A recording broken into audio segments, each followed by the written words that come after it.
A very good afternoon to the participants, secretary and organizers of this international interdisciplinary webinar on psychology of crisis and resilience to change. I would like to congratulate the Department of Psychology and the Department of Management for jointly taking this initiative to organize a very relevant webinar where contemporary global scenario is rapidly adjusting to the new normal and new equations are forming with a speed that a few months back would have been unthinkable. St. Anne's Degree College for Women has always been in the forefront of redefining the education scenario by providing quality education under the able guidance of the Secretary, Reverend Sister Margaret Julie. A note of greetings and appreciation to our very eminent keynote speaker, Professor Ashok H.S., retired Professor of Psychology, Bangalore University, who will be acquainting us on the nuances of psychology in crisis, a holistic approach. A warm welcome to all the participants from all over the world for this 2 days webinar and my gratitude to them for their overwhelming response. I wish you all the best for an insightful and fruitful session. Thank you. No task is impossible. No path is difficult. If our resolution is strong, we have to be dedicated to make ourselves self-reliant.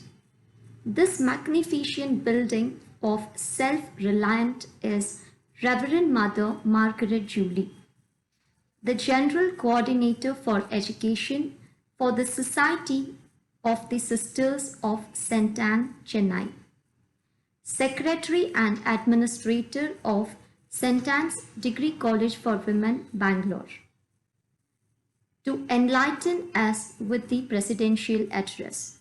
Over to you, respected Reverend Mother. A very good day to the resource persons and the participants from all over the globe. Pleasant and warm welcome to the International Interdisciplinary Webinar. It gives me immense joy to meet you all through this webinar organized by the Departments of Psychology and Business Administration of St. Anne's Degree College for Women, also Bangalore, Karnataka. Our college was established in the year 2005 by the Society of the Sisters of St. Anne. We have journeyed in the higher education realm, imparting value-based quality education to young girls for the past 15 years. I feel it is a proud moment to introduce the icon of our educational endeavor, Mother Thatipadri Nyanamma. We value the legacy passed on to us by Mother, who has sown a seed of girl education in the year 1863 at Kelacheri, a village near Chennai. Following the footsteps of our mother, we cater to the physical, intellectual, psychological, and financial needs of the younger generation. We were taught by our mother to live in the context according to the signs and needs of the time. As the spread and far-reaching impacts of COVID-19 dominate the world, we have all been witnessing and experiencing the parallel spread of worry, anxiety, and instability. This international interdisciplinary webinar on psychology of crisis and resilience to change focuses on the lessons to be learned for a renewed and changed lifestyle and to unlock new ways of thinking and working that keeps one abreast with the present scenario. This pandemic situation beckons us to be physically fit, intellectually sharp, emotionally balanced, spiritually sound, and connect with others with compassion. It is an opportunity to reflect, relate, and reframe our thoughts. I wish the organizing departments and resource persons good luck, and may God bless you and the participants a fruitful journey of learning and enriching time with us. God said, "Fear not, for I am with you." Let us place our trust and confidence in Him. All the best. God bless us. We will turn the time over to the keynote address on crisis and resilience, a holistic approach. Our presenter today is Dr. Ashok H.S., retired professor of psychology, Bangalore University, Bangalore. Dr. Ashok H.S. was a professor of psychology at the Bangalore University and had served the university for 35 years. After attending Supernation, he is a visiting faculty at CESS. During the course of his tenure at Bangalore University, has guided 14 scholars for the PhD degrees, and currently 4 more are pursuing the research. Research interests are in the field of education, internet and gaming addiction, Indian psychology and psychochemistry. It is a member of editorial board of a few psychology journals, contributed articles to Sage and Emerald publications, special issues by invitation, developed teaching modules for UGC MOOC program, Karnataka State Open University, Mysore, developed and delivered training modules on behavioral aspects like communication, motivation, conflict, interpersonal relations, team building, etc. for the government and private organizations. Associated with Azam Premji University, translations initiative team is vetting the study material into Kannada. Over to you, sir. And an obstacle that can be by means of sustainable problem solving. So there is already a particular why it's not considered as a crisis at all. We know or in another words, crisis it is an upset the failure of one particular problem solving which results in restlessness, sadness, confusion. And these are probably some of the globe because of the COVID can an example for this explains another definition for psychological crisis. The crisis is a perception or experience of inability or that exceeds the person's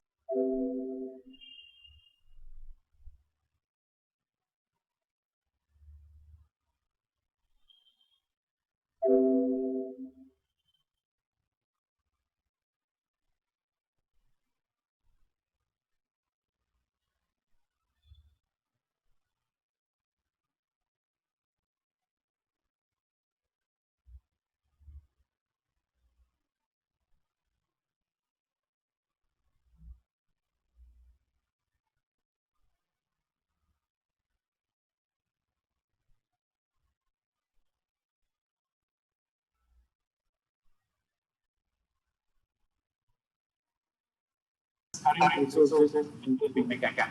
So as in the earlier definition it said, if we know it may not be a crisis at all. So when we feel that the coping mechanism is a failure or the resources are not facilitating us to deal with this, it becomes a crisis. Then come to change. Now this is another important component, a very interesting component. The only way that we can live is if we grow. The only way that we can grow is if we change. And the only way that we can change is if we learn. And the only way we can learn is if we are exposed. And the only way that we can become exposed is throw ourselves out into the open. Do it through it yourself. This is what the resilience component comes in. So, development and growth depends upon this particular change. And when we talk in terms of this particular change, another interesting component of change is also, say, for example, whenever there is a change, when we least expect it, life sets us a change to test our courage and willingness to change. At such a moment, there is no point in pretending that nothing has happened or in saying that we are not ready. That challenge will not pay, and life doesn't look like. And we more than enough time left to decide whether or not to accept our destiny. Look at the again. I try to bring in the concept of the current scenario of COVID and international global level. So how we never expected this will happen, and we don't know how to deal with this particular aspect.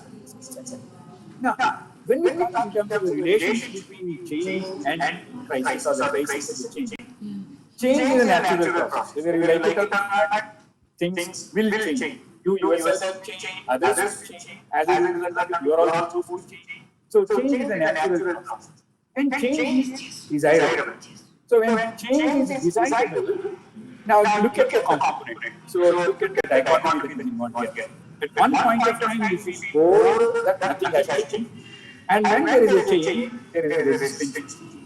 So people resist change. So if you say, feel safety, wear masks, gloves, etc., why will not come to me at all? So this is a resistance also.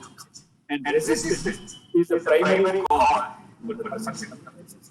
So when you say resistance, this particular why should I change is a factor.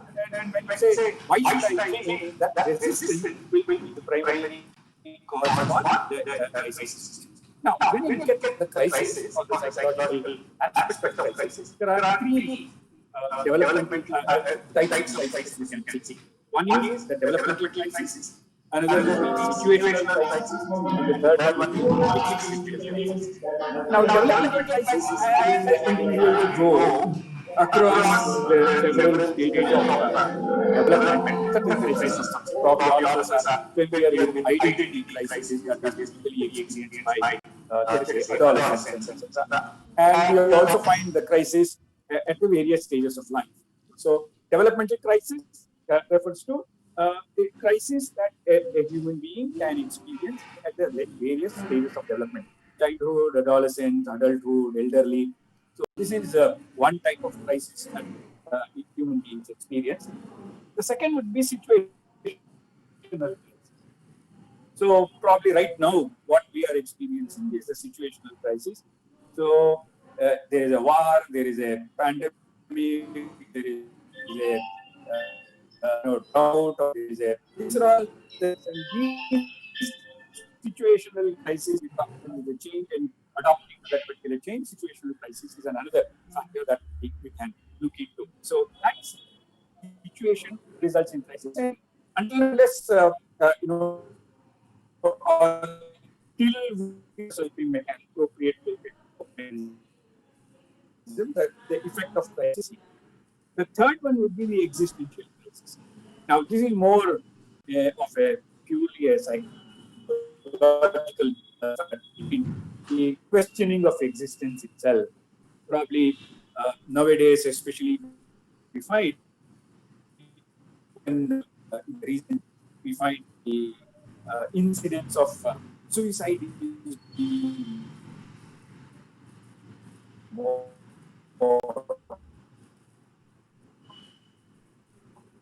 Now, life and death, the individual knows deathbed, the individual wants to live. Whereas, the idea of committing suicide or committing suicide. So, the primary reason for suicide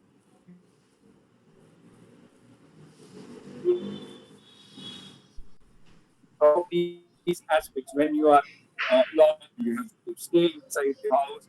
You find, is this what the life is? Why should I exist? Because existential crisis is another thing that you can find where the individual has to develop certain, let us say, the traits that becomes essential to deal with this sort of existential crisis is concerned.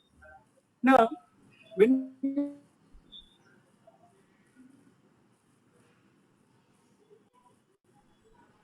talking there is a actual conflict that can be seen at different walks of life based on the different types of roles that the individual play. As a child, at a personal level, child, adolescent, adult, elderly, that point we have already discussed about. Occupational factor. Now, suppose, for example, now we find post-COVID, what is likely to happen? Whether whether my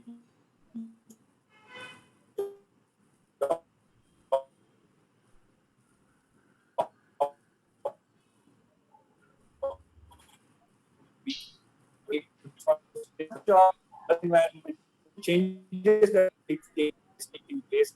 So these are some of the factors that can result in one of those types of say crisis. It can be existential, it can be situational, or it can be personal. How the individual perceives it is a factor that will be understood before offering a solution, before offering a help to that particular individual. The third aspect that we need to look into when we talk in terms of crisis and change is that interpersonal factor. So, family, peer group, society, and community. Now, on all these three aspects, change is seen.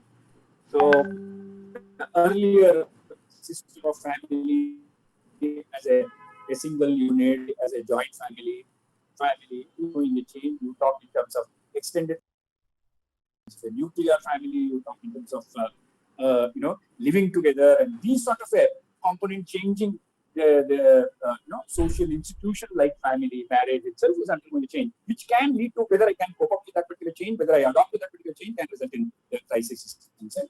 The interpersonal relationship is another major factor that we can find. So we find, on the one hand, we find that social media is becoming more popular. The real relationship, virtual relationship and real relationship is a major factor that we need to take into consideration. And that's where the peer relationship is playing an important role. That the way in which you relate to others, the way in which you depend on others. Now, when we talk in terms of interpersonal relationship is concerned, how far the dynamics of interpersonal relationship has an effect on you can result in the experience of stress is changing. Probably students of sociology know how, especially when we talk in terms of change process is concerned. So you talk in terms of, let us say, sanskritization, westernization, etc. So people across the different strata try to copy, try to adopt individuals belonging to the higher strata, and that is where the confusion or the resulting in the crisis is concerned. So change in the different walks of life, the roles that they play, and these roles while playing and adopting the change can be a particular factor. So the signs of crisis. So what do you mean by crisis? How do you know that you are experiencing the let's say crisis? So some of the let's say signs of crisis are dramatic shifts in sleep habits. So the hours of sleep and the satisfaction that you have slept undergoes a change. Though you would be spending time on bed. So spending time on bed doesn't mean that you are satisfied. Okay. So dramatic shifts in the sleep habits, sudden changes in the mood swings are common. Withdrawal from normal activities, probably that is one of the factors that is happening. You are used to 10 to 5 job or 9 to 3 job or whatever that is not there. So withdrawal from the normal activity, decreased performance at school or work. So whatever productive work which you are involving in would be, let us say, decrease in the performance, and neglect of personal hygiene. So when you know that all this, nobody is watching me, nobody is there to, so this neglect of personal hygiene comes in, especially when you say that you are not with your family, okay, when you are outside for a job or whatever that means. So when you are not with the family, you are alone in a PG or in a hostel or etc. So this can come in. Neglect of personal hygiene could be a factor, and changes in the weight. So the type of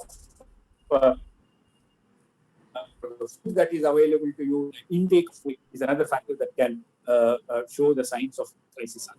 Okay. Now, when you experience in the, let's say, the crisis, you don't keep quiet. You have to adopt, you have to develop your own methods of, let's say, coping with that particular, let's say, crisis is concerned. one of the important components that is required is the tendency to develop resilience or bouncing back. So resilience is, in a very simple term, is a capacity to recover from difficult life events. Life event has come in, especially when we talk in terms of situational crisis. So we are in a situational crisis, and the situation is not a permanent one. So it is a temporary phenomenon, and how do we, let us say, overcome them? So tendency to recover from difficult life situations or life events, or it is your ability to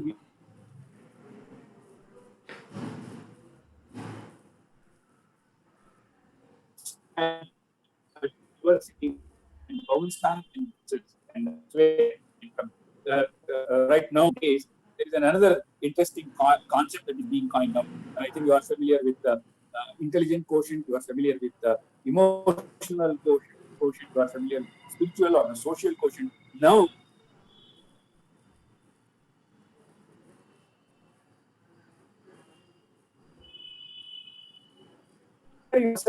adversity can come in. So that's a factor that we need to consider. That's another factor that we could look into. So how you keep it would be possible for you to, let us say, develop this particular resilience. So the steps for developing resilience, there are 7 C's that we can look into. So the 7 C's are competence, develop the competence how to deal with this situation. Confidence, develop the self-confidence. See that you are capable, you have the strength to overcome this particular let's say situation is concerned. So that's one factor. Connectivity. So find the relationship, establish relationship, even though, say for example, you are in terms of social distance. Social distance only in terms of physical proximity, but social distance doesn't prevent you from contacting or taking help or contacting people with whom you, let us say, can speak and share your, let us say, ideas or feelings, etc. So that's a factor that you need, you can develop. So develop a sense of connection, character. So develop your character. Okay? So personality component is an important factor. Contribution is a factor. So whatever that you have, if you contribute, that develops. That somebody is there to help.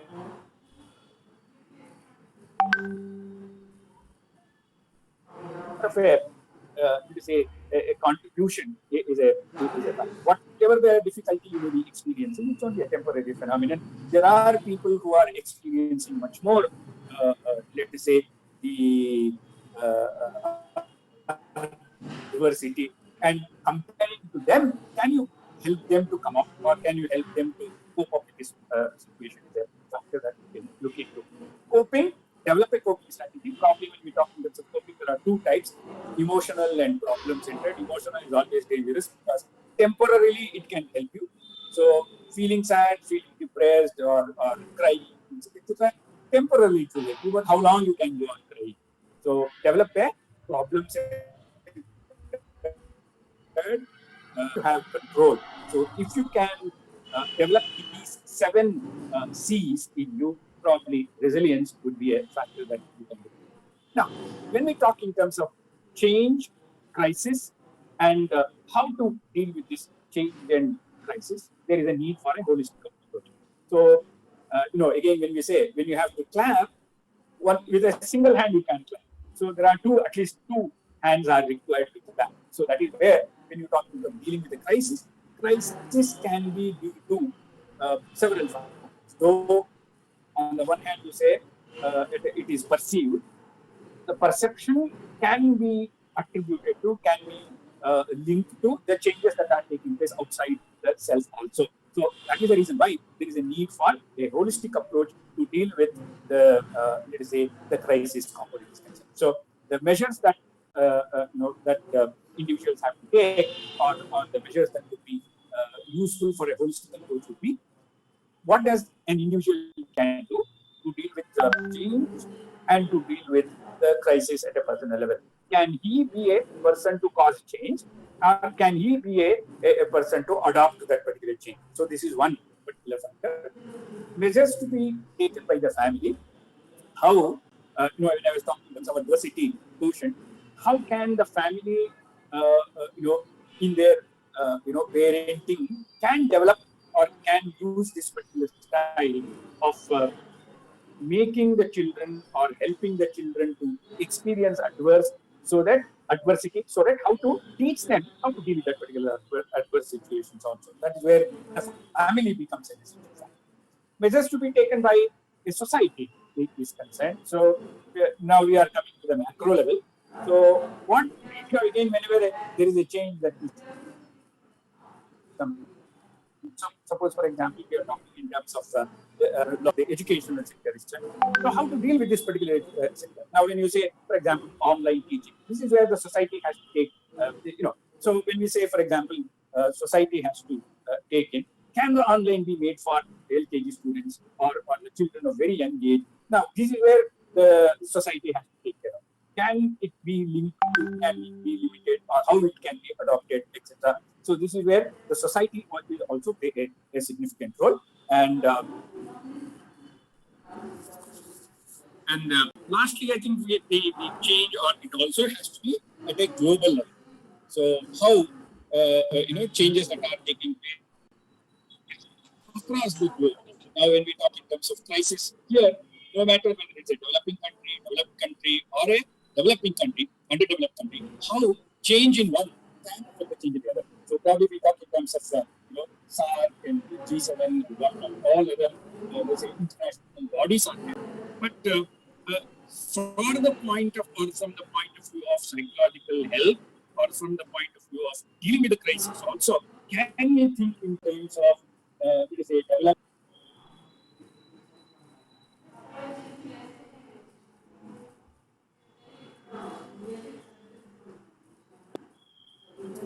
Can you hear now?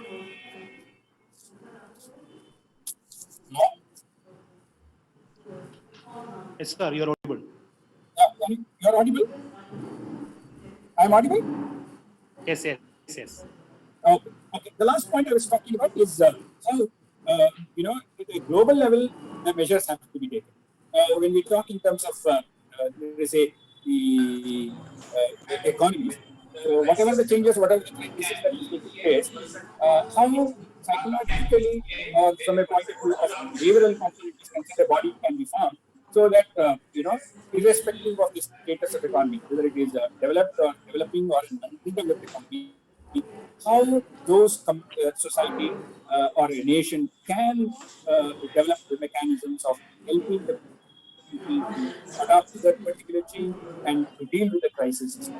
I think this is, in a nutshell, I wanted to share my cycle crisis, how crisis, what are the different types of crises that can crop up in an individual's life, and the dichotomy or Sir, an can you irony hear me, what sir? the change is concerned. Though change is inevitable, desirable, change is also resistant, and this resistance itself can lead to the crisis is concerned, and that's where there is a Sir, need can you for us hear to me, deal sir? with a change, and the resistance have to be adopted. Resistance have to be successfully worked out, and that is where resilience becomes a factor.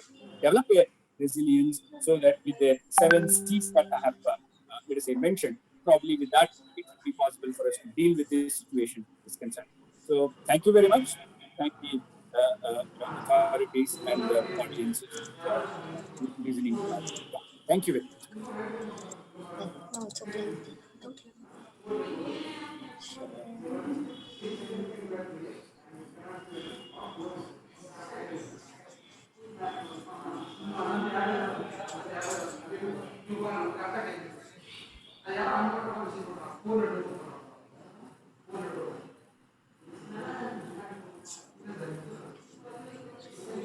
Some settings he came.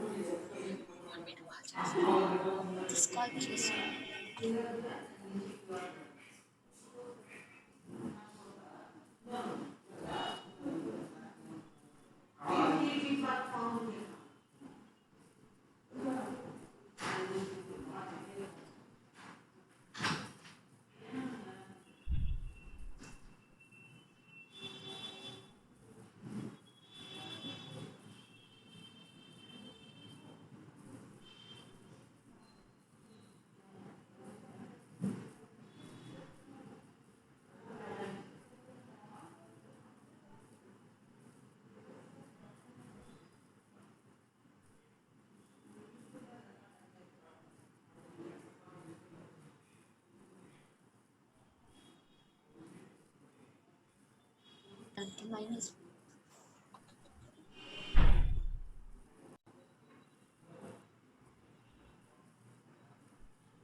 Sir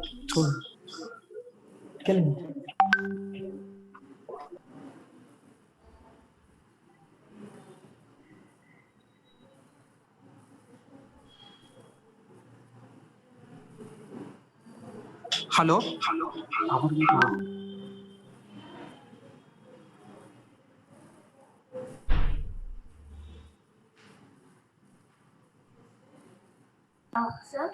hello ma'am hearing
Can you hear me?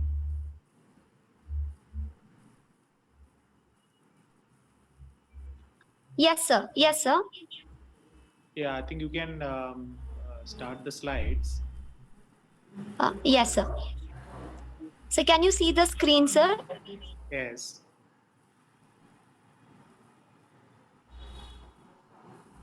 Yes, sir. You can start, sir. I think the slides are not on, no? Sir, slides are on, sir. I think we are not able to, I'm not able to see. It's okay. Sir, can you? I'm able to see the files. I'm able to see the screen. I'm able to see the files where my slides are also there. But did you open it? Open the files already? Yes, sir. Just 1 minute, sir. Yeah. After 2 minutes, it will. Think.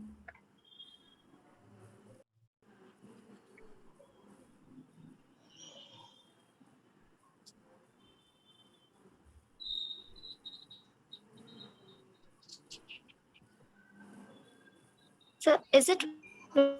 visible now, sir? Yeah. Yeah. So I think you can directly go to the first slide. We can start, and I will let you know when to change the Yes. slides. Yes, sir. Yes. So thank you for inviting me for this talk, and I thank the previous speaker for giving very interesting overview about the situation right now. I thank Professor Ashok for setting the right tone for this presentation, for this conference. So we all know that this particular situation is kind of a difficult situation for all of us. Uncertainty outside, unpredictability outside, and we all know that we are not equipped to handle this kind of things a point because we were never trained for handling these kind of issues. So in the academic setting, we all know that the educational organizations are closed. There are no clarity about the examinations for most of the universities. So we know that there is lack of clarity in almost all domains of the academic scene right now, including the results, the graduations, and some of our students already got placement in some of the organizations, and they don't know when the lockdown is over, when they come back, the organization will be there or not. People might have got admissions abroad. They've already made the booking. They already made the accommodation. They already made the tuition fees, but academic organizations, academic setting, academic institutions are delaying the process of intake, primarily because there is lack of clarity. So this lack of clarity is everywhere. And in Bangalore, you know that almost 3 to 4 lakhs of individuals are laid off by the organizations because they're not able to sustain the business. Can you go to the next slide?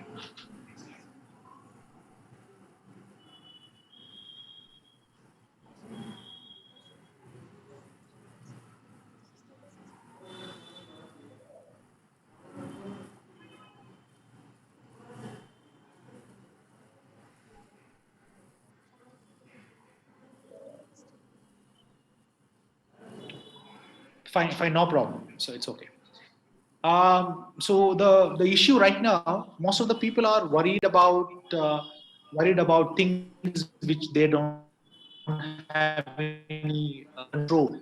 Say, for example, lockdown. We talk about the rate in which the infection is getting into the next level of Indian context. So we don't know how these things are going to get into the next level. into the next level. So instead of worrying right now, we can always worry about things outside, but the only thing which can be done at this point is to look inside, shift our focus from things we don't have any control to things we have control.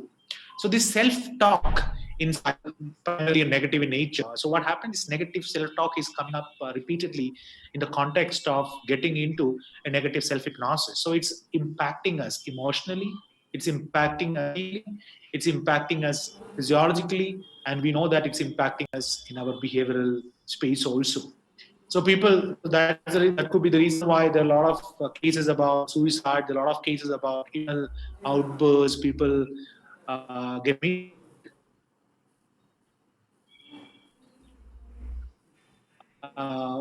violent breaks.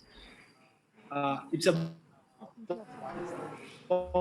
wasting energy talking about things which we don't have any control. We have a paradigm shift in our processing information. So paradigm shift here outside to the I need to understand that it's not about reinitiating the cognitive thinking process. That we need to understand that it's not about the situations which are responsible for our issues right now. It's about the way we interpret the perspective, the paradigm of that. So we need to keep a different perspective right now. So that's the reason why we discussed about shifting from outside to shifting inside. So it's about perspective, it's about changing the paradigm, it's about the way you look at things and to modify the way we look at things, which will help us in terms of changing the way we feel about things around. Next slide.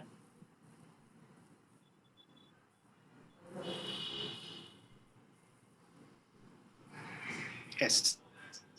So we are spending a lot of time and energy in terms of handling things outside, and we know that we are not able to handle that because things are beyond our control. Say, for example, suppose you are stuck in traffic.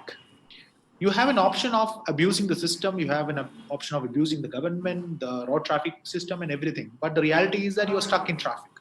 You cannot lift your car and run away. So what we need to do here, we need to try to understand getting from problem to a problem solving situation. So the emotional issues which we have right now, these are all normal responses because the research say that we are going through a grieving process. There is a loss here, loss of finances, loss of freedom, loss of social interaction, loss of reinforcements.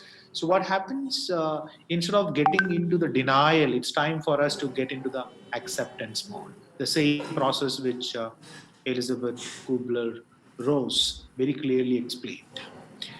And the problem right now, the frustration tolerance, the how much frustration we can take at this point in time, primarily because of our surrounding, primarily because of our personality, primarily because of our upbringing. Most of the generation which we have right now, they're not able to take the frustration to beyond a certain level. That could be the reason why there is an increase in the suicides, there is increase in emotional issues, there is increase in breakdown in our system right now. So we might need to get into a very different mode of functioning by enhancing the coping styles and coping strategies and coping skills based on the process. Can we have the next slide?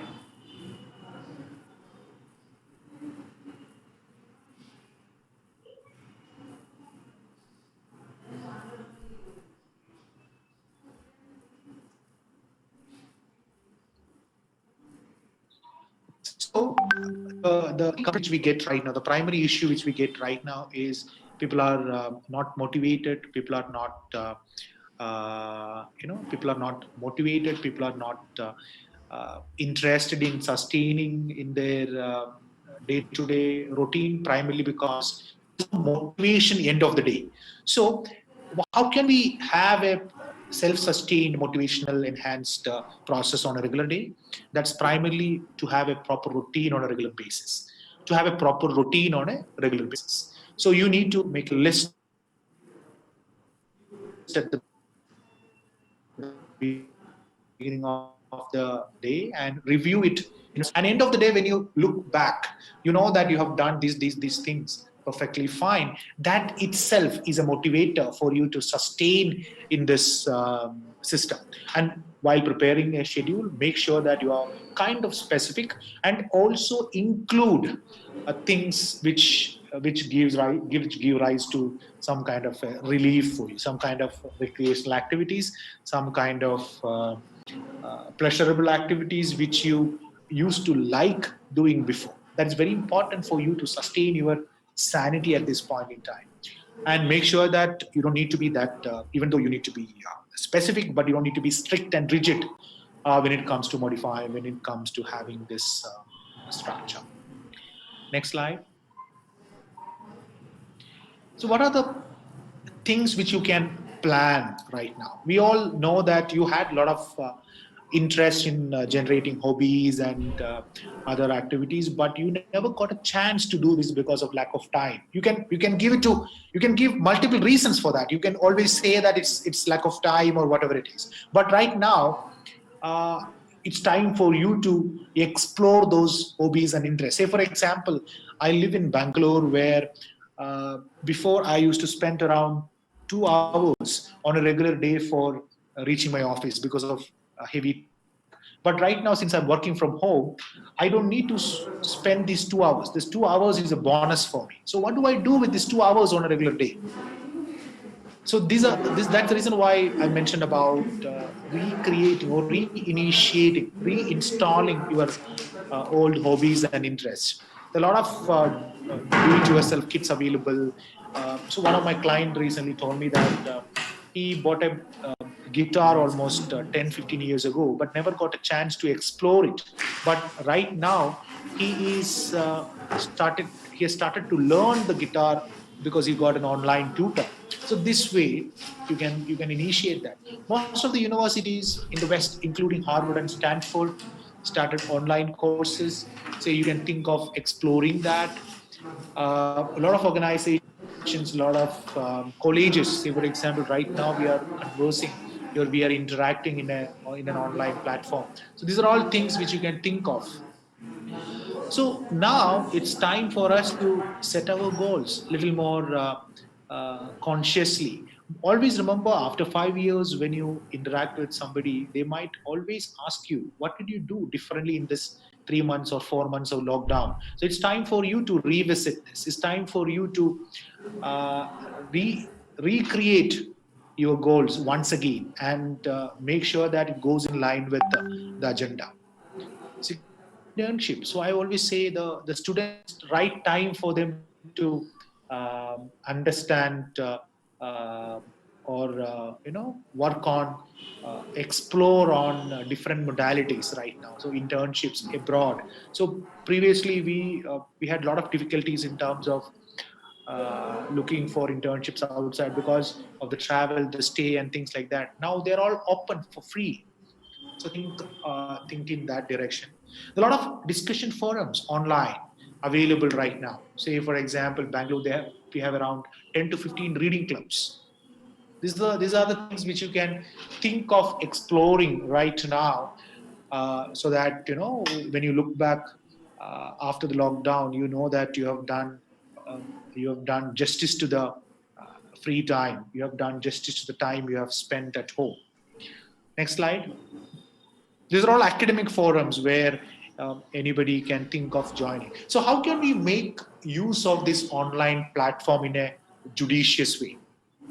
One most important thing, most of the students, most of the people, not only students, and adults also, because it's a new structure, new schedule, new rhythm, where most of us are never exposed to. So we start our day without any proper agenda. So that needs to be broken first. We need to have a proper agenda. What exactly you are going to look into today? If you are a student, if you are an adult, if you are an employee, make sure that you have a very clear set of goals before you start your day. So that end of the day, when you look back, you have a lot of tick marks.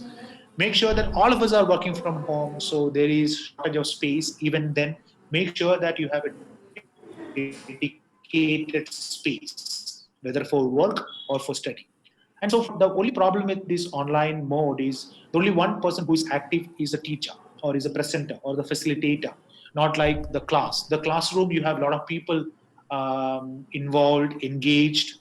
So you know that kids are working on a specific program, but that luxury is not there in online models. So I would say that better to have an active oriented program, join the discussion. And one important thing which we need to do here is take one thing at a time.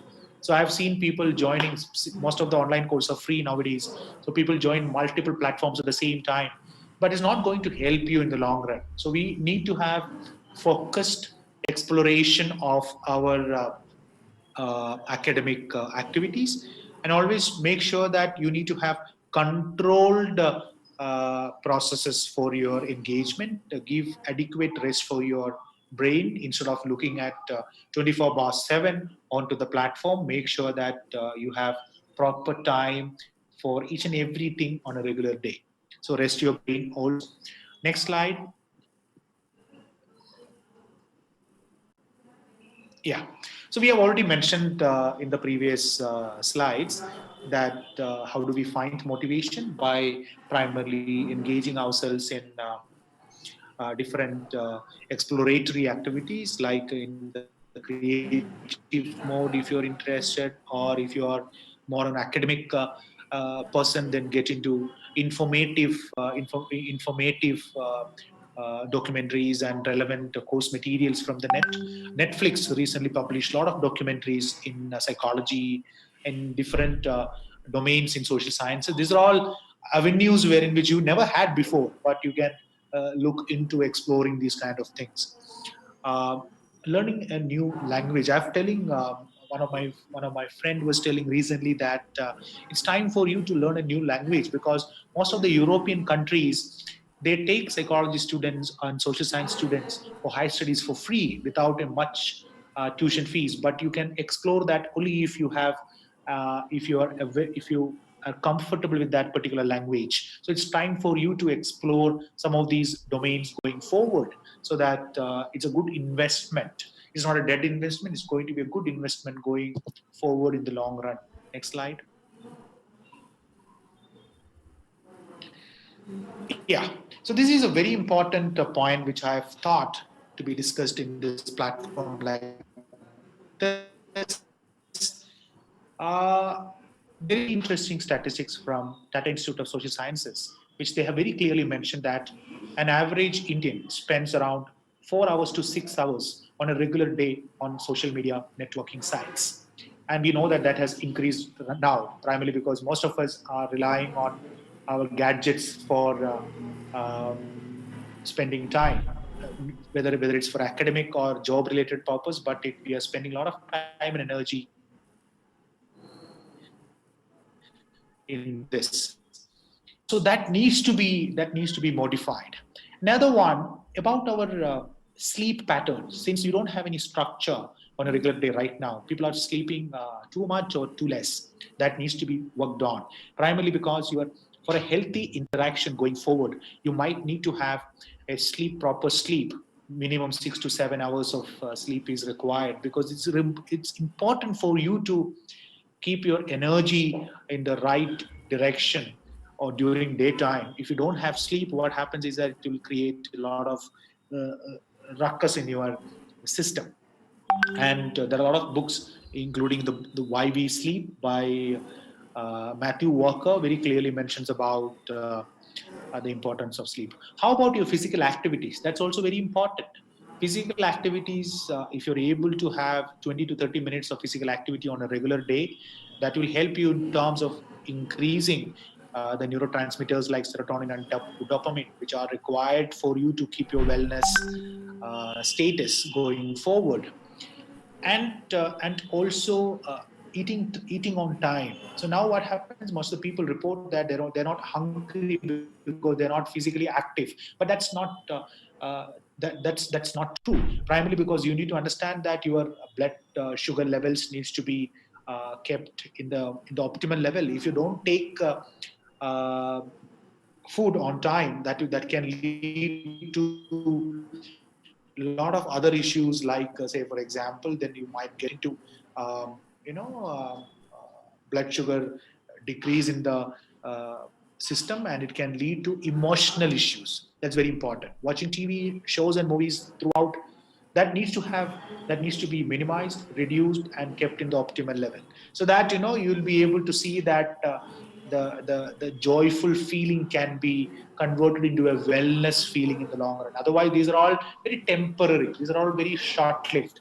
In the long run, you may not be able to derive happiness in the long run. Can we have the next slide? Yes. So what do we need to do now? We need to have a plan for things that make you happy. So on a regular schedule, along with your academic and job related work, you need to have activities which are pleasurable. That means to say that the which you used to do before, now you might have stopped doing it, that can be incorporated in your regular work. That's a starting point. You can channelize your creativity by getting involved in different online platforms, or you yourself can think of initiating some things by yourself in your circle, academic and your job circle. Also remember one important thing here, you need to have a buddy, you need to have a person who can help you in you need to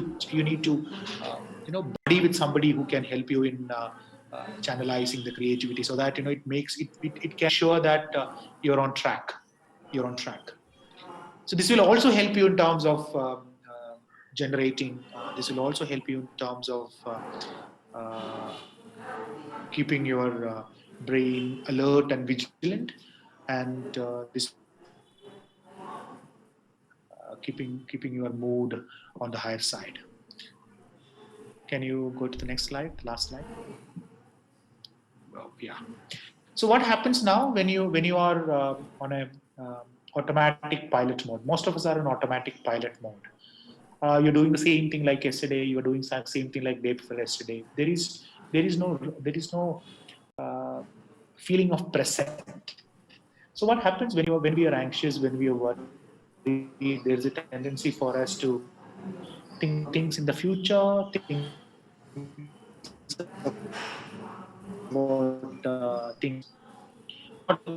Exercises, mindful practices will help you in fine-tuning yourself to be in the present. And there are a lot of apps available right now, so I strongly recommend you to explore an app called Headspace, if possible, which will help you in terms of being in the present. So there are a lot of exercises as a part of this practice. Say mindful breathing is one, which will help you in hooking you onto the present, where you focus only onto your breathing, you inhale and exhale, that kind of stuff. And you also know that when you are even in eating, you are not mindful. You're thinking about something, you're checking your mobile phone, you're watching TV or a serial or something like that. So you're not aware of what you are eating. So that's the reason why most of the people realize that they have an unhealthy eating practice, because they are eating too much, things like that. So we need to be in the present. So it's not just breathing, it's not eating, it's also about manipulating your environment by walking. So you are in the present. You are completely in the present, where you are aware of what step you are taking, what exactly where you are touching with your feet, and the kind of modality can be discussed here. So this is a very interesting process, which I strongly recommend you to explore this modality. So mindful practices can be learned, understood with the help of apps like Space and all. Otherwise, if you want to explore it further, you can. A lot of YouTube videos available in this line, and this is the trend right now, because most of the therapeutic models or coaching modalities right now in psychology incorporates mindfulness as a process. Mindfulness, by the way, is a Zen Buddhist practice. It's don't really worry about whether it's a branch of regularly, intensely in our psychotherapy practice also, as a part of coaching, as a way of life. I think I'm done for the presentation. Um, if you have any questions, we can take that. Otherwise, we can.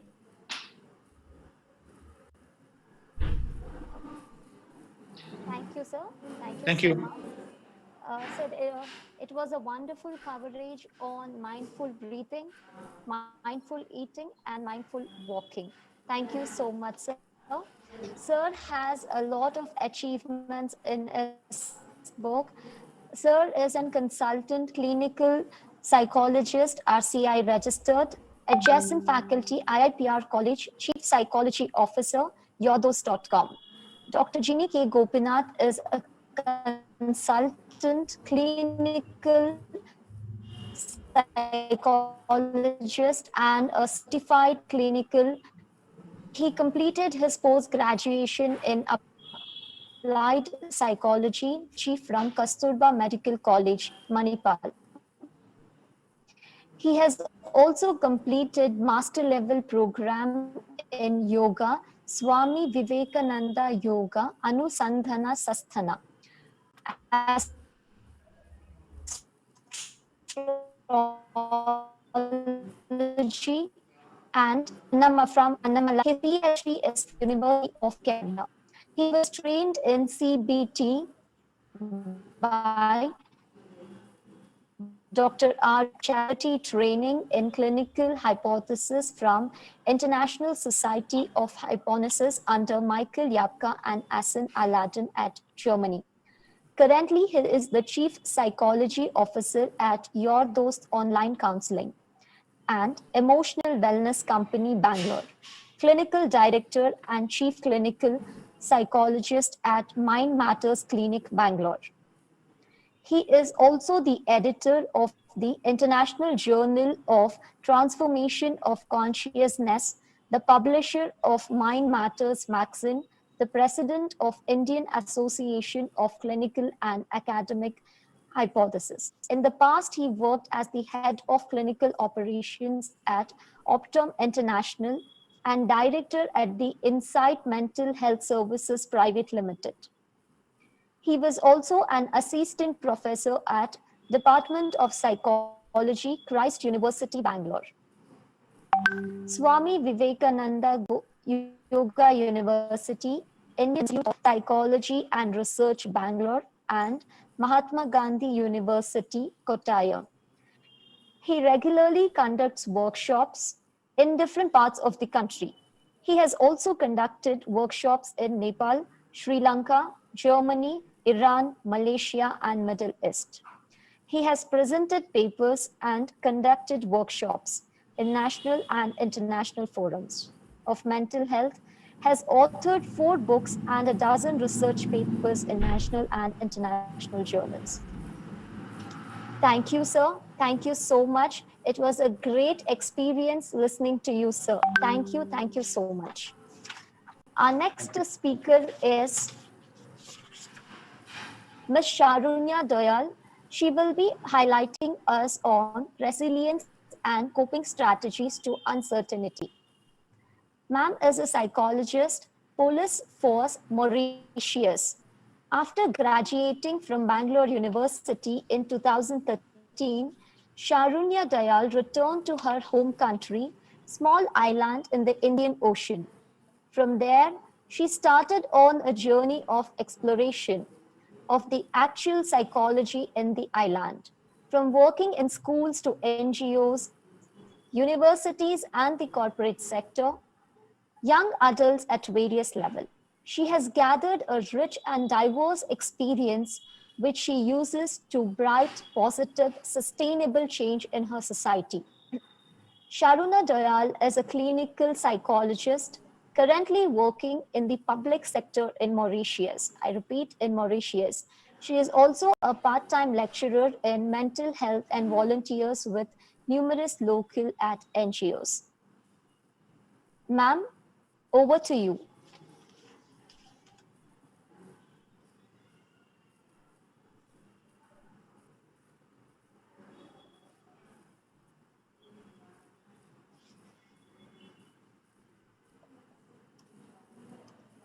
Can you hear me? Yes, ma'am, we can hear you. Hello. Thank you. Thank you very much for having me. 5 years. And thank you very much for this lovely introduction and really for having me today. I was a student of Bangalore University, like you mentioned, and I was studying abnormal psychology, clinical psychology, but I remember when Ashok sir would tell us stories about positive psychology, and that's when I discovered it, and I really, really liked it. So today, this is not my area of expertise. I do not carry out research in the field, but I'm very happy, and it's something that I try to include in whatever I do. So, like you mentioned, I'm a clinical psychologist. I work for a very large body of people. My daily activities consist of therapy. I do a lot of individual therapy. I do a lot of couple counseling sessions. I do a lot of training workshops and a lot of sensitization programs as well. So very happy to be here. And if I did get you correctly, today is going to be a mixed crowd. And I will try to make sure that nobody is lost, but at the same time, make sure that all of you are going away with something that you can use, or maybe that will lead you to reading further and discovering new things. So I also listened to the previous speakers, and frankly, there's nothing much I could add. They've covered almost everything that could have been said. So what I would also try to do is, maybe in terms of my experience working on the field, try to tell you, what else could you do, what could work for you, what not, and also try to make sure that, I can also share, some of the things that happen here, because we are a very small country, and if you talk about mental health in Mauritius, it is still something that is, a budding field of expertise. So we've done a lot of work for sure, but we still have a very long way to go. Now, if I look at the COVID-19,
experiences as non-resilient people. So it's not like if you're resilient, problems are not going to come your way, failures are not going to come your way. All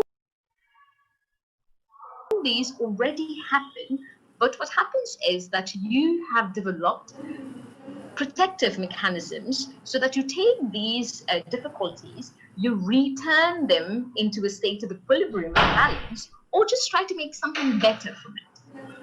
One thing that I would like to point out here is that there are a lot of individual differences when we talk about resilience, when we talk about coping skills. So at any point, do not feel pressured to do exactly what your friend is doing.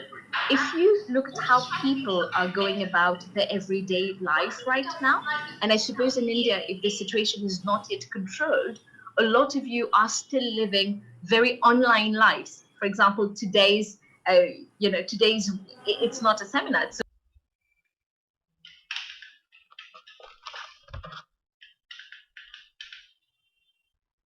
a webinar. So a lot of your interactions would be online. What happens when you are a lot on social media platforms or are following a lot of people on different platforms? You can feel like, okay, this is working for them, it should work for me. Or if it doesn't work for you, you start thinking, why is it not working for me? I try to meditate. Why is it not working out for me? Why don't I feel instantly better? So always remember that whenever we talk about everything that's online, everything that's on Facebook, on Instagram, on Twitter, etc., those are perceptions of people. So that person may perceive that, yoga, for example, is working for them. But maybe for you, it's more running. Maybe for you, there's a different kind of exercise that works for you. So don't feel pressurized and accept that there will be individual differences throughout. Now, research has shown that resilience protects people against and can sometimes even help people heal from can sometimes help people reverse depressive episodes, anxiety, fear, etc. Everybody here listen to understand and always remember is that we are not talking about people who have mental disorders. If you have somebody who has moderate depression, if you have somebody who's bipolar, if you have somebody who has any kind of a mental disorder, we cannot say, hey, why don't you build your resilience, right? It won't work. And these people absolutely, in any case, need professional help. Sometimes it's a psychologist, sometimes it's a psychiatrist, sometimes it's a multidisciplinary panel with both people and different other specialized professionals on the panel. So it's very important to understand that sometimes being confined can exacerbate certain mental disorders. But when you look around, you find people who have been chronically depressed, etc. They already have a very mechanism because they've been in and out of it. So sometimes, yes, it makes it worse for them, but in a lot of cases, you will see that, they are okay as well, right? And they know how to deal with those already, and they fare better than the other people. So research suggests that a person's degree of resilience may be modifiable, and the changes affect individuals on a physiological level, cellular level, perhaps even a more genetic level as well. So when we talk about resilience, from the time you are born until the time you die, you're not going to have the same level of resilience. Now, some people work very hard on building resilience, and that is excellent. We're going to try and do the same thing, maybe, learn a few techniques to do that. But often you will see that there are changes on many different levels. For example, for a lot of people, we're talking only about an emotional experience, but a lot of people will find that with a crisis, with their diminishing levels of resilience, they will feel certain physical changes as well in their bodies. Sometimes they might have things that are very connected to other areas of their lives as well. So this is maybe a familiar face. And what's really interesting about Sheryl Sandberg, who is the CEO of Facebook, is that at one point she lost her husband and she really was at a very low point. And she says that you're not born with a fixed amount of resilience. Like a muscle, you can actually build it up and you draw on it whenever you need that resilience. And she says something really beautiful. She says, in that process, you're going to figure out who you really are, right? And really become the best version of yourself. Now, for all you psychology students, this is not a new idea. You've been studying this again and again, and even management students and business, I guess, students will have studied a bit of Maslow at some point. It's something that's said very often, but how do we take that idea and include it in our life? How do we embed that idea into our daily living and purpose of life, really? So this is something very interesting, because she said that at one point she discovered the 3 Ps of emotional resilience by Martin Seligman. Now, Sheryl Sandberg, after going through all the hardship and really coming out of it as a complete winner, she wrote a book called Option B. I've linked to the book at the end. So if you have time, I know you have a lot of time right now, so do try to read that book. It's a beautiful experience and you are going to learn a lot about it. So she said what helped her out of the problem of her situation really was Seligman's 3 Ps of resilience. So the first one is personalization, the second one is pervasiveness, and the third one is permanence. So this is a fun representation that I found for you to remember. So if you look at personalization, think of it as ghosts of actions that have gone by, past actions. So we all have a lot of things in our lives that didn't turn out to be the way we wanted them to. And very often we find ourselves really blaming ourselves for that. We tend to tell ourselves, if I knew, I would have done that. Or, psychology is not a nice field of work. I would have chosen something else, because it's not working out. So it's very easy to blame yourself for it, right? And this is something everybody does every day, especially when times are hard. Then you have pervasiveness, which is the ghosts of the actions that you are still doing, right? For example, you can think about one negative thing and think that that one thing is going to define everything around you, right? And this is sometimes things are not even related to that particular thing, but for you, this one thing that didn't work out is going to pervade every aspect of your life. And the third one is permanence. You feel like because you did that choice and it was your fault, you will need to suffer the consequences forever in your life, right? So this is something that also really retains you from building that resilience. Now, how do we it's very interesting when we talk about it, very, very nice theory, but how do we put it into practice, right? So if you are with me, I want you to give yourself time to actually think about something, right?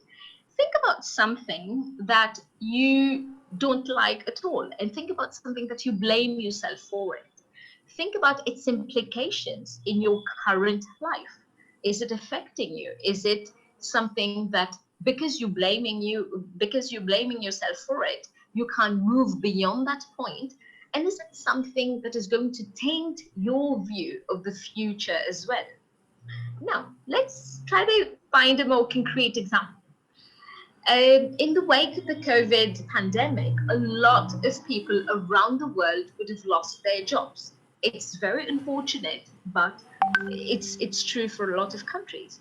So, for example, losing your job when you're betting everything on it, this is your, this is how you earn your bread, this is how you're going to make your family survive, etc., is something extremely, extremely stressful.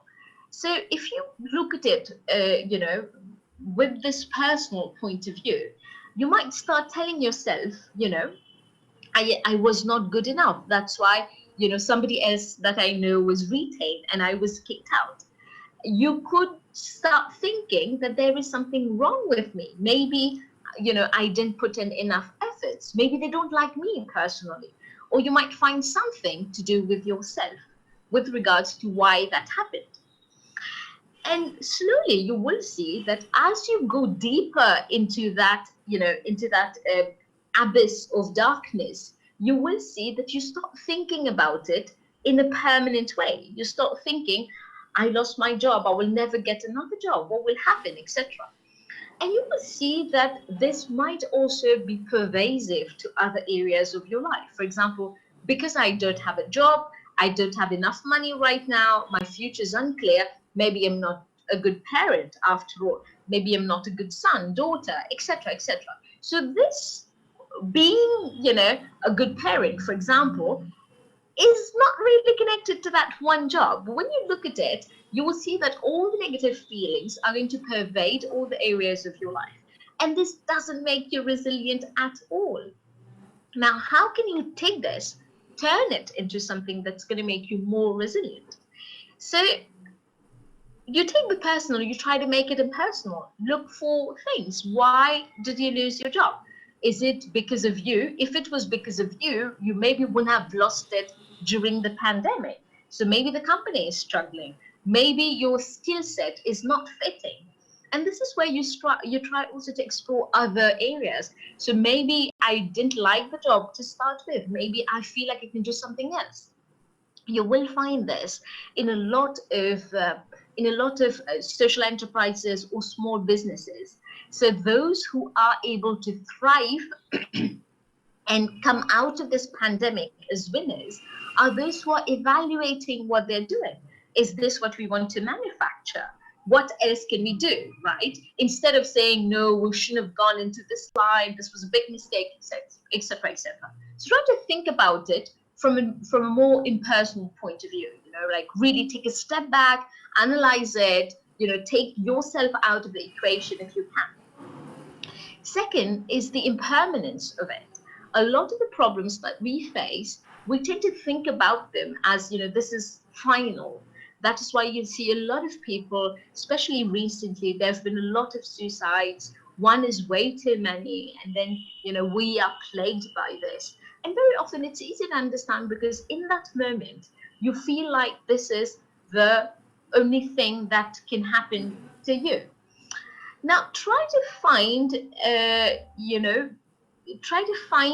aspects of it that is going to make you look at it as something that is going to exist only in a specific time. For example, if you look at losing your job, the most important part is the fact that you are still here. So if you are still here, you might find another job, you might find a better job, you might find a job that is more suitable for you if you stay strong and make sure that you're using your time productively. Then you can make it specific to a particular problem. Yes, I do feel bad because I lost my job, but what else can I do? Because I lost my job doesn't mean that I have to stay in my room, close the doors, don't see anybody, don't meet anybody. What else can I do with that time? Is there a hobby I can develop? Like the previous speaker mentioned, cultivate a hobby, learn a new language. And sometimes these are skills that, in the moment, you're not going to think that this is a big deal, but this could potentially influence your job prospects in the future. So do try that. Now, I was asked to talk about coping as well. So I'll try to do my best and try not to repeat too much what has already been said. So what exactly is coping? If you look at the Association of the Psychological Association Dictionary of Psychology, you will see that they've described coping as the use of cognitive and behavioral strategies to manage the demands of a situation where when these demands are appraised as taxing or exceeding resources, and also when there's a lot of negative emotions, etc. That's what you would do to reduce the negative emotions. So when you look at coping, you have adaptive coping. And you have, problem-focused coping. So you look at the problem specifically. What can you do about it? You try to control your situation. You figure out, what can I change in my environment to solve the problem, etc. You have positive self-statements where you try to uplift yourself, tell yourself that you can do this, etc. You have emotion focused adaptive coping, where you try to minimize the effect. You, like we just said, you try to make it more specific. If this hasn't worked out, doesn't mean that all the areas of my life will work out, etc. You have short-term avoidance. Sometimes when there's a very big conflict, it's okay to give yourself some time. When you're in the middle of a fight, especially couples these days, confinement can be very difficult on couples, and from the therapies we do every day, we can see that. So sometimes when there's a conflict and there's a lot of negative emotion rising up, it's okay to take some time off and to come back to it when those emotions have subsided, and when you want to talk about it, more level-headedly in a lot of ways. So you can, if you want to distract, have something to change your mind of it, or not to think about the negative things in that moment. And when you feel better, definitely come back and resolve the issue. You have cognitive restructuring. I saw a lot of you spoken about CBT, etc. So there are lots of small things that you can do on an everyday basis. You don't need to be in therapy to actually go towards, an adaptive coping, which is the good form of coping that is there. Now you have maladaptive coping, which is a complete avoidance. You don't want to talk about it at all. It becomes the elephant in the room. It's there, it's disturbing everybody, but we will not address it. And that's kind of bad. Sometimes to avoid certain things, you'll find a lot of people start drinking too much. A lot of people start smoking. Sometimes young people get very tempted to try drugs and, to try things that are going to help them, be in a different sort of a world and not face the problems that they have. You have disengagement, withdrawal as well, which is, sometimes you really don't want to get into it and really, address the issues.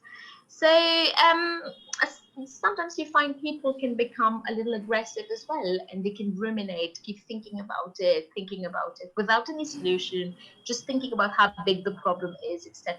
So don't do this to yourself. Try to take yourself away from that situation. Try to take your mind off things if you can.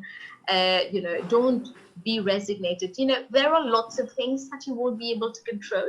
For example, if you look at the pandemic, you cannot control how many people are dying. You cannot control the progression of the disease. You, to a large extent, cannot control, how people are behaving, etc. But there are lots of things that you can control.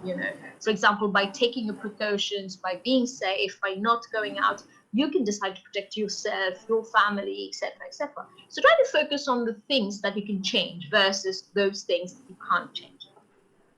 Now, in psychology, very often you'd see defense mechanisms are studied, and that's another very interesting field.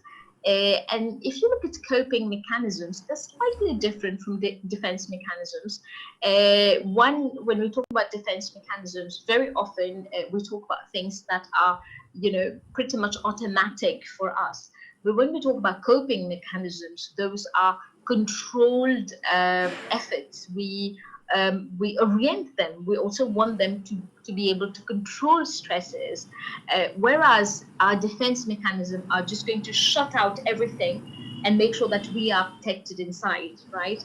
So this is unfortunately not the way we can live in the society. So sooner or later, you will have to deal with it.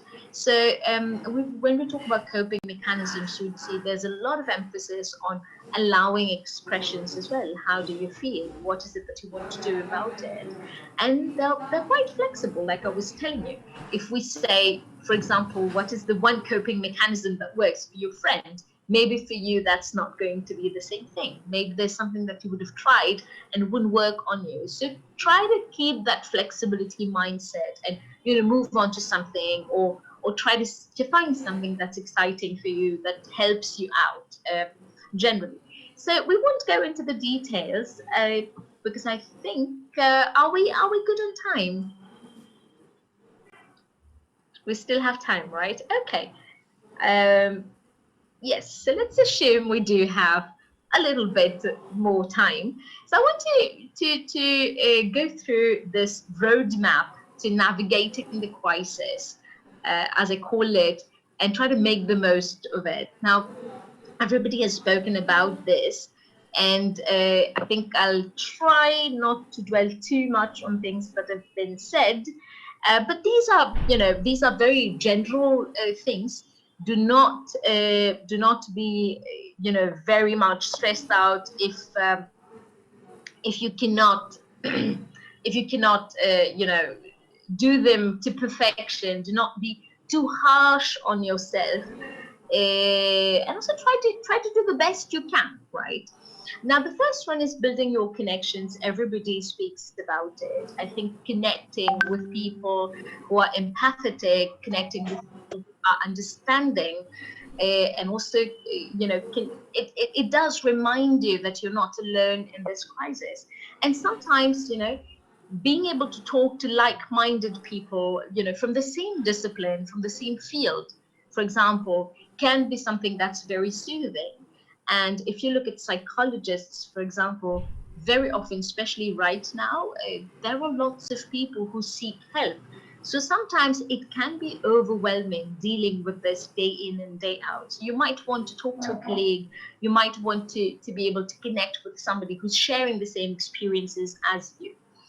So if you look at the pain of, when we talk about COVID, some people would have lost close relatives. Some people would have lost close friends. So that kind of traumatic incident really changes everything for them. It's no longer, a pandemic that's happening outside. It's something that's also very personal to them. So sometimes that pain and not knowing what to do, because if you look at how people are dying, there are lots of people who won't be able to follow the rituals that they have when somebody passes away, and that can be very hard in understanding and dealing with loss. So just being able to talk about it, will make you feel less isolated and probably deal with it in a better way. Now, there's another thing that I want to talk to you about: building your connections. Yes, friends are very good. Relatives, if you manage to talk to them, try to talk to your grandparents if you have grandparents at home. Sometimes just ask them, how do you feel? It's a question that we don't ask very often, but you'd be surprised at how many things they have to tell you and how happy they would be to share. So try to have that conversation as well. And also, what I think is really effective is try to join a group. It could be any group. It could be your friends from school. It could be a group of people who like a particular thing. Think about what's your thing. Is it making crochet? Is it cooking? Is it is it public speaking? Try to figure out what it is. So just being able to share a hobby with a lot of people takes it to the higher level, and it keeps you engaged and motivated. Next is foster wellness. And no matter how many times we say that, there's no mental well-being without physical well-being, and there's no physical well-being without mental well-being. So these two are always going to work hand in hand. Try to practice mindfulness, like the previous speaker said.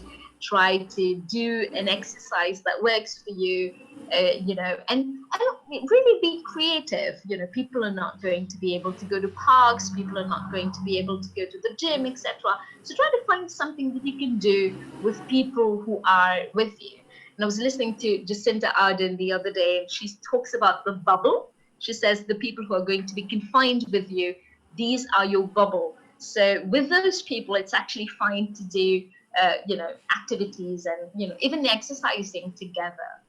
So try to also avoid negative outlets. When we talk about fostering wellness, negative outlets are very, very common. And I mean, I can't tell you how many people, just because they've been at home for 2 months here or elsewhere, will have developed, a drinking habit, will start smoking more than they usually do, will find some form of, a harmful behavior that allows them to escape the moment, but in the long term isn't good for them. So as much as you can, try to avoid it, because, the temptation really is there. And because there's not much going on otherwise, it tends to be very tempting. So try to avoid that. The next one is find a purpose. It looks very interesting. It sounds very nice, a very nice thing to say. Find a purpose, but it's very hard in real life. So how can you find a purpose? Try to help others just by volunteering. Sometimes volunteer to just listen to people. And it might sound like a very small thing to do, but you never know when somebody's needing help and wants, an open ear that is not going to be judgmental. So maybe check on your friends, check on your relatives, check on the elderly relatives that you have. Very often they are not able to express themselves openly, and they're not very used to everything that we'll talk about in terms of expressing your emotions, self-help, etc. So try to be there in that way. Be proactive. Understand that this is a hard moment for everybody, but what can you do about it, right? If you, for example, if you have a very big problem, if you look at the COVID crisis, for a lot of people, it would mean a lot of things together: losing a job, sometimes losing a semester. I don't know how it is for you right now at school, but for us, we were about to cancel the whole semester. And that created a lot of difficulties for students and lecturers. I also part-time at a couple of universities in Mauritius. So because we don't know what's happening, there's uncertainty, and at the same time, there's a lot of insecurity. It tends to be very easy to, be completely dazzled by it all. So try to be proactive, try to find out, what can you do in that time? How can I continue learning? For example, all of you who are here, in a lot of ways, this is a continuation of your learning. Maybe you find things, you go back, read about it, develop something, or find something that you like, that will stay with you for a very long time. So try to find purpose in those ways. Then try to move towards your goals, if you have any, if it is, language, if it is a specific thing, if it is learning how to cook, if it is, learning how to dance. There's lots of tutorials online. They are becoming more and more user-friendly as people discover that this is also a way to make things work. Try to look for opportunities for self-discovery. So, there are many people who've told me that, there's so many things that they never realized or they never had time to think about. But now that they have that time, it's very interesting, and they're discovering new things about themselves, about their partners, about their children, about their parents. So try to embrace those heavy thoughts as well. Try to keep things in perspective. Yes, you on your own will not be able to, for example, change a complete government's policy, but you do play a part in that area as well. So try to look at, how will you be able to do that, instead of just catastrophizing a difficulty. Try to find a silver lining to it. Try to see, how can you make the most out of it. Try to accept change. There is no way we could have prevented this from happening.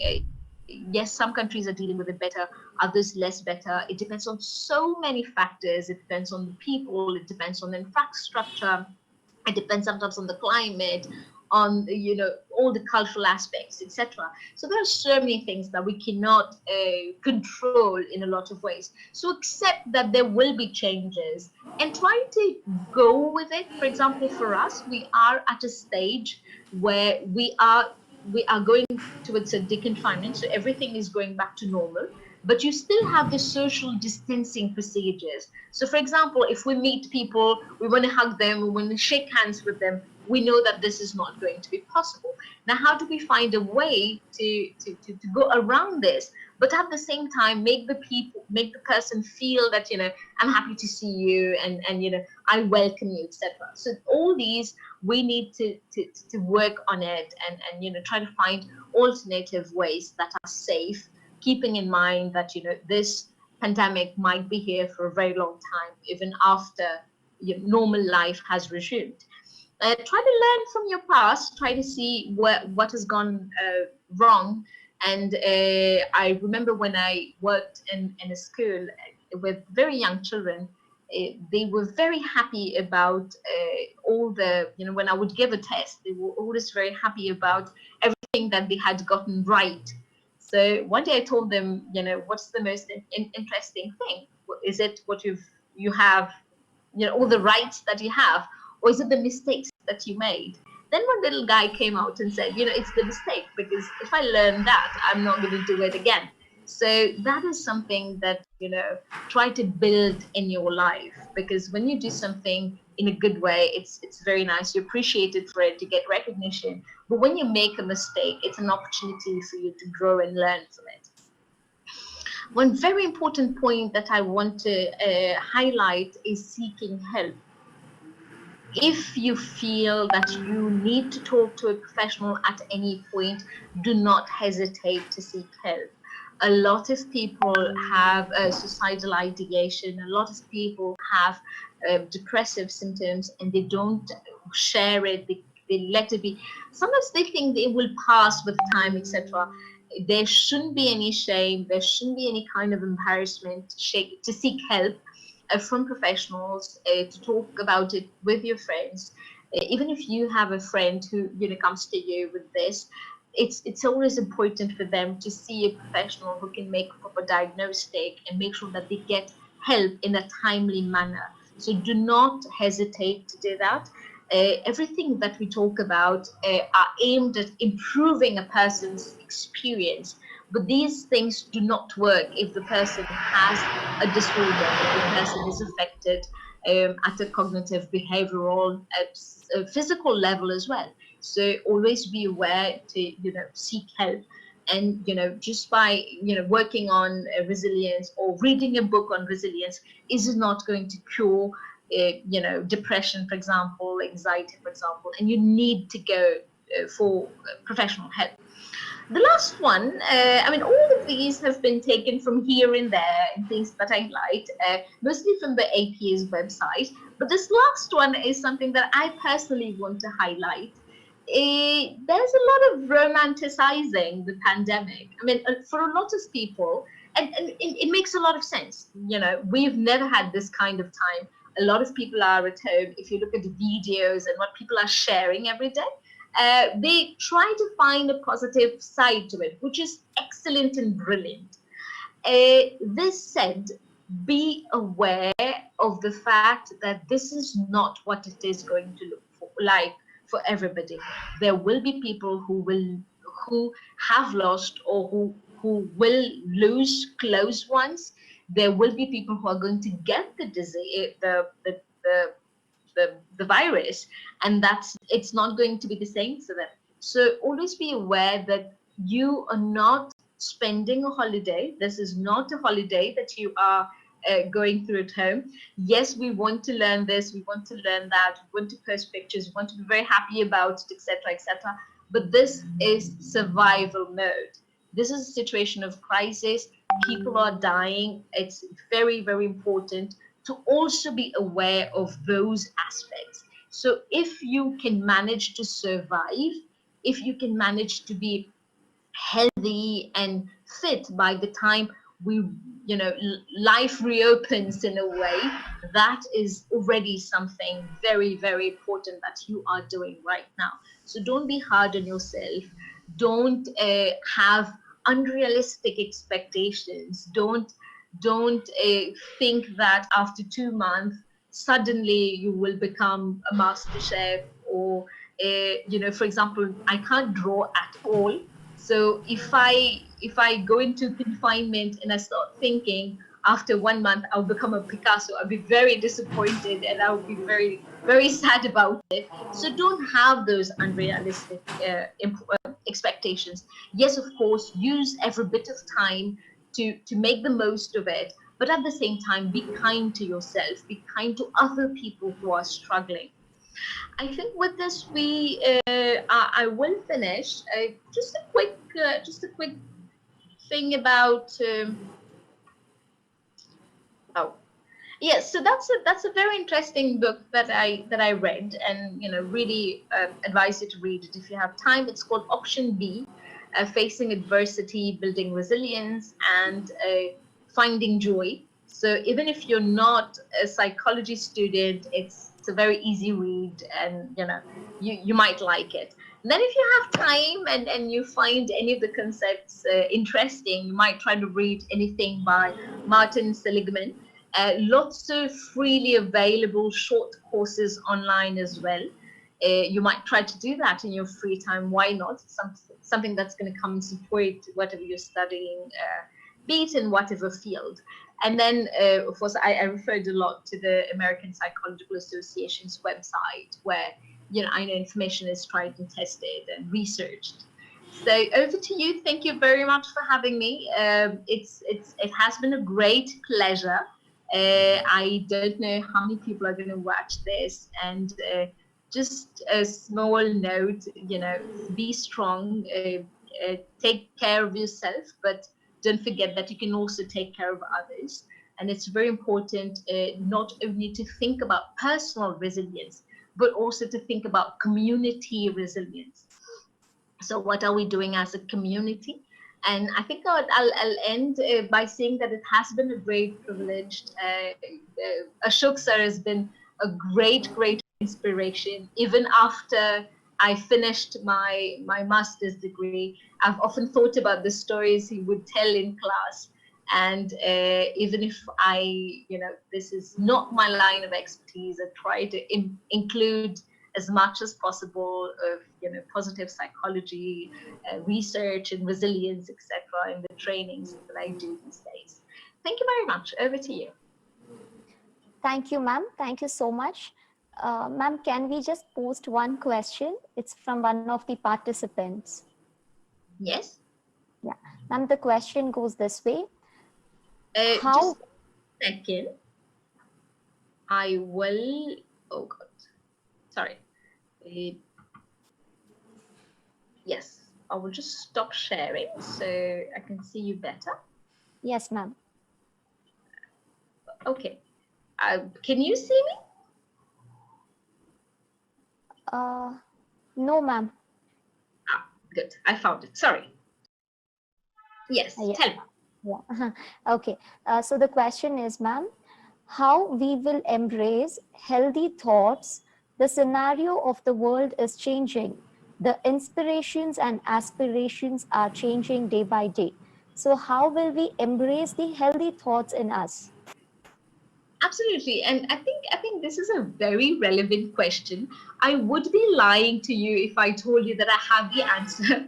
I don't have the exact answer. Nobody has the exact answer.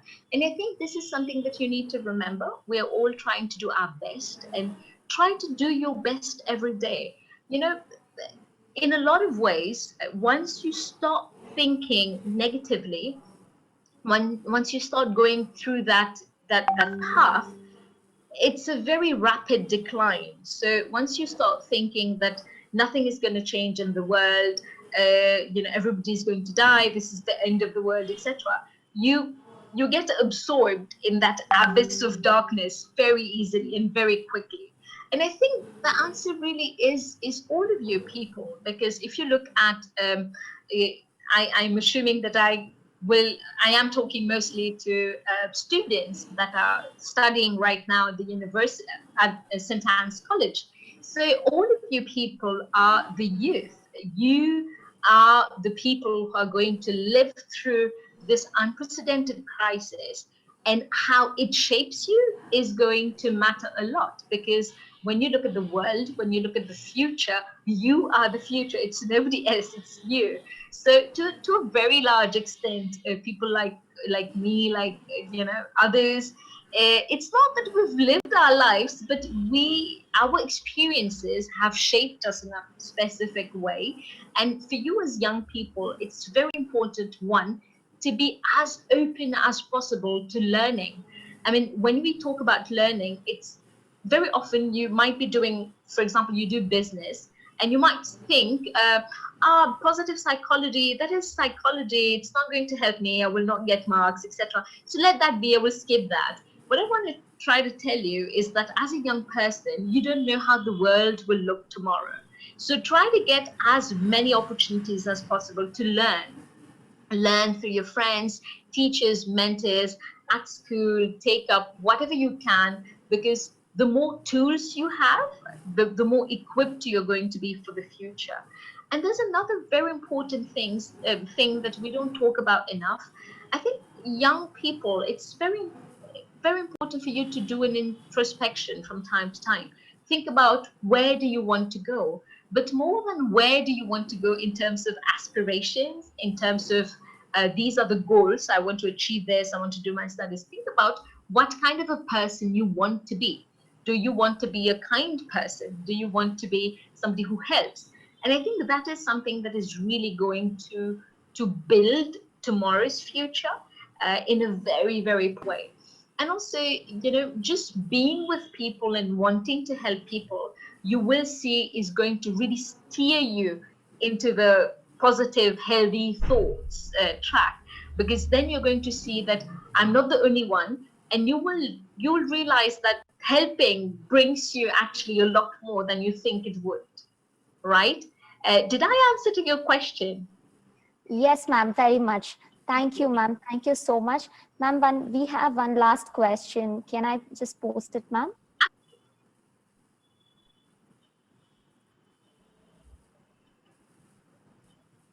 Ma'am, can you hear me? Yes, I do. I can. Yes, ma'am. Yeah. So the question goes this way, ma'am. How can we maintain psychological resilience with college students in this lockdown period? Because Yes. they have become too stressed for the exams. I hope I don't say anything that will get me in trouble. So No, ma'am, not at all. maybe I'll try to take the example of my students like a couple of months ago. So what happened here, I don't know if it's the same model there. Suddenly with the virus, everything for us became online. Now, there's a problem with online classes, is that there's a lot of the social interactions that you don't get. As a student, you want to go to class a bit early, you meet your friends, you want to be chatting in a little corner there, and your lecturer isn't happy about it, but you have a lot of fun, etc., etc. So it's not just that learning part of it, it's the whole social structure that a college or a class really is. Now, about the stress of the exams, what has happened here is that for this one semester, a lot of universities aren't really doing an exam. So, they're still debating as to how to do that. So a lot of it has, been more like coursework will give you the marks. Now, when you talk about an exam, it's very important to, work hard for exams, etc. But maybe as a student, what I can share, as an ex-student of Bangalore University, what I can share is that life is so much more than an exam. I mean, I wasn't the best, the most brilliant, the most hardworking student in my class. And, I think it turned out okay. I think what's really important is what you are learning is equipping you to build a future, not just for you, for your friends, for your families, for your community, for the world in a lot of ways. So don't just look at it as one exam. It is all the learning that you're doing. Try to enjoy what you're doing. Try to find different ways of learning it. If you want to, try to discuss with your friends, etc. And when it comes to that one final exam, if you ace that exam, it's absolutely brilliant. I'm very happy for you. But if you don't ace it, it's not the end of the world. You will have other opportunities. nothing is more important than your life, because until you're alive, you will have opportunities, you will have other things that might come to your way. Now, all this is very good to hear, I know. Maybe I can give you some practical tips. Like, if you look at your exam, what I found is planning is very interesting and really helps you de-stress. So if you look at it as a bulk, this very scary monster that is called exam is going to come. Everybody is scared.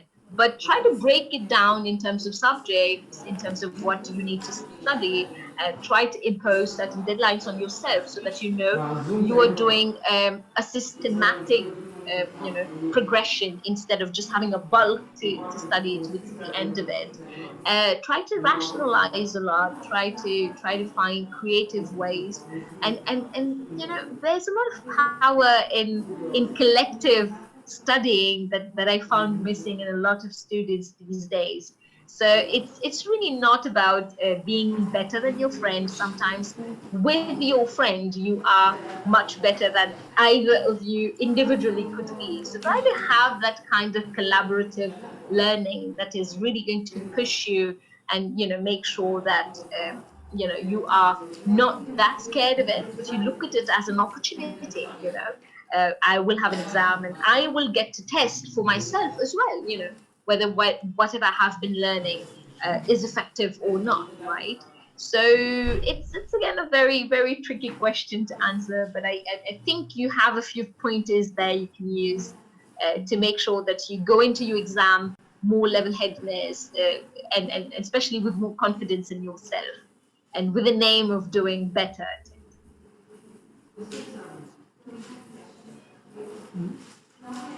Over to Thank you. you, ma'am. Yes. Thank you, ma'am. Thank you so much. It was really wonderful listening to you. You really made a wonderful coverage on individual differences, mental disorders, which require professional help. In this scenario, in this pandemic, yes. And it was a wonderful quote, which I would like to really highlight, that you're not born with a fixed amount of resilience like a muscle. You can build it up, draw it on when you need it. And in that process, you will figure out who you really are, and you just might become the very best of you. And you had a wonderful coverage on the 3 P's of emotional resilience, ma'am: personalization, perseverance, and permanence. And you had wonderfully in detail explained about the coping roadmap of navigating the crisis and making the most of it, which is the hour of the day in today's scenario. And yes, ma'am, I hope all the participants and the management team of my institution, we will definitely follow the book which you have referred. We thank you on behalf of the entire management of St.Anne's Degree College for Women. I sincerely thank you, ma'am, also with handling so much patience for the technical errors and all those things. Thank you, ma'am. Thank you so, so much. Thank you. Thank you very much. Thank you, ma'am.